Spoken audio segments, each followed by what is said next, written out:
नमस्कार आदाब, मैं हूं दिलनवाज और आप देखना शुरू कर चुके हैं राजपथ उत्तर प्रदेश।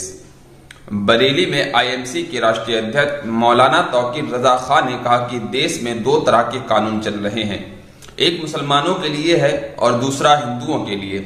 मौलाना तौकीर रजा ने सोमवार को मालियों की पुलिया स्थित एक शादी हॉल में अपनी पार्टी के स्थापना दिवस के जलसे में तकरीर करते हुए दिल्ली के रामलीला मैदान में धरना प्रदर्शन करने का ऐलान भी किया।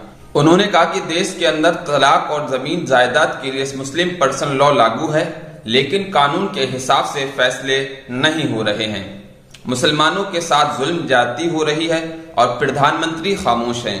वे देश के प्रधानमंत्री न होकर सनातन के प्रधानमंत्री बने हुए हैं, जिसमें आर्य समाजी, दलित और आदिवासी की कोई जगह नहीं।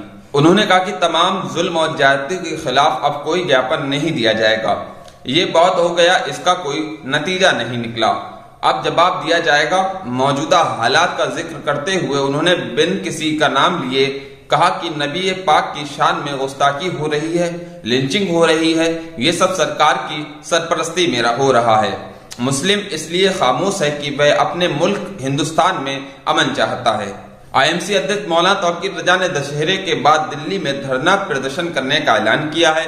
इस दौरान उन्होंने कहा कि कहीं कुछ होता है तो लोग मेरे पास आते हैं, कहते हैं कि हजरत शिकायत करें, ज्ञापन दें, लेकिन सुनने वाला कौन है।